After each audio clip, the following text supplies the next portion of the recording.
Ito yung reason kung bakit hindi ka dapat mag-mix signal, okey? Maraming reason kung bakit hindi mo dapat 'yan gawin, okey? Kasi puwedeng maging effective 'yan, puwedeng hindi. Pero hindi siya pangmatagalan. At the same time, may mga time na talagang ikaw lang din yung ima-manipulate ng babae. Kasi akala mo nagwo-work, pero it is not actually working. Unang-una 'pag nag-mixed signal ka, nag-love bombing, nag-mixed signal ka, pinakita mo na special siya tapos biglang tinanggal mo yung ano, yung attention na yun sa kanya, tapos naghabol siya sa'yo. Isipin mo, yung ginagawa mong yun is a red flag sa isang relationship, sa isang dating.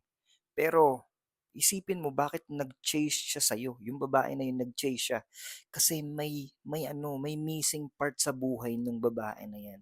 May problema siya sa worth niya, sa value niya. Isipin mo kung magiging girlfriend mo yung isang tao na hinabol ka lang dahil sa attention mo.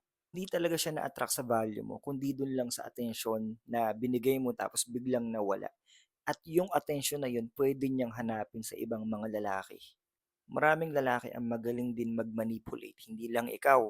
Kasi that's manipulation. Akala mo normal lang yun, nino-normalize niyo yung mixed signal, bombing mixed signal, that is manipulation. And you are just delaying the truth na yung babae na yan is hindi naman talaga para sa'yo. Oo, nakuha mo siya, oo, pwede naging girlfriend mo siya, pero hindi talaga siya para sa'yo. Pwedeng maghiwalay din kayo. Kasi may problema siya sa utak. Kasi bakit ka niya pinili kahit red flag ka? Ibig sabihin nun, merong problema yung babae na yan when it comes to decision making. Isipin mo, may isa kang yung girlfriend mo o yung babae na pinili mo na gusto mong i-attract is may problema sa decision making. Sa tingin mo ba magiging successful yung relationship? Kaya nga ang daming nagiging single mom din, eh, kasi nakuha yung babae nung sila na magulo na, puro away, chaotic na, wala ng connection kasi in the first place wala naman talagang connection.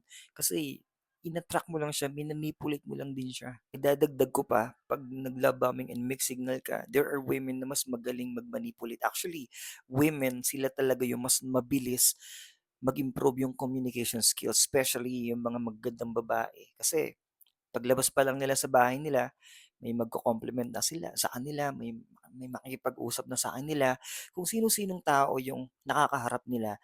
Kaya mas mabilis mag-develop yung kanilang communication skills. Tapos nagkakaroon sila ng natural mind game na kahit kasi iba-iba ng mga tao yung nakakausap nila. So, alam na alam nila kung paano laruin yung iba-ibang klase ng mga lalaki, yung mga chode, mahiyain, yung mga bad boy, yung mga playboy. Kung magmi-mix signal ka sa kanya, puwedeng i-mirror niya lang din yung ginagawa mo, 'no? So, ang mangyayari nun imbis na may maganda sana kayong connection, puwedeng type ka talaga niya tapos type mo siya kaso wala ring mangyayari. You will end up na hindi na kayo mag-uusap muli. 'Pag nag-mixed signal ka, hindi ka puwedeng mag-set ng boundaries. Hindi mo puwedeng sabihin sa kanya na, "Girl, hindi ako nakikipagkaguhan. Ako, seryoso ako."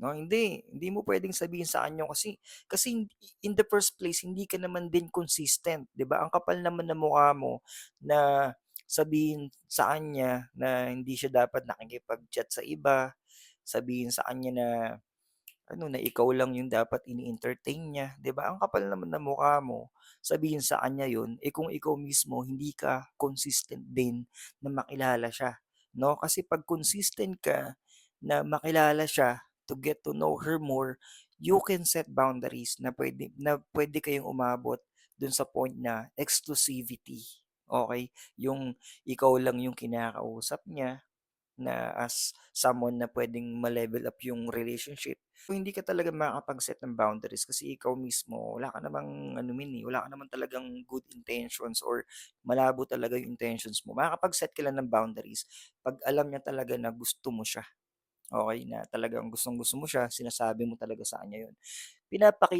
Sinasabi mo 'yan na gustong-gusto mo siya pero hindi ka sobrang effort na para magustuhan ka niya. Like magbibigay ka ng mga bulaklak, kung ano-anong gifts 'no. Sasabihin mo sa kanya na gusto mo siya in a way na gusto mo pa siyang makilala ng lubusan, and if there's connection, you can level up the relationship. May boundaries ka bro, 'no, yun yung magpo-protect sa'yo para hindi ka gaguhin ng isang babae, para ma-meet mo yung babae na talagang irerespeto ka rin. Kasi 'pag sinabi mo sa kanya, "Girl, hindi ako actually nakikipaggaguhan, ayoko ng gaguhan." 'No, dun pa lang iiwasan ka na ng babae na gusto lang makipaggaguhan, okey? Pero 'pag hindi niya alam yung boundaries mo men, 'di ba, usap kayo, mixed signal ka, and she will entertain different men, hindi lang ikaw. Kasi hindi naman niya alam kung ano talaga yung gusto mo kasi nagmi-mixed signal ka. Question is not how to get her, the real question is she worth my truth?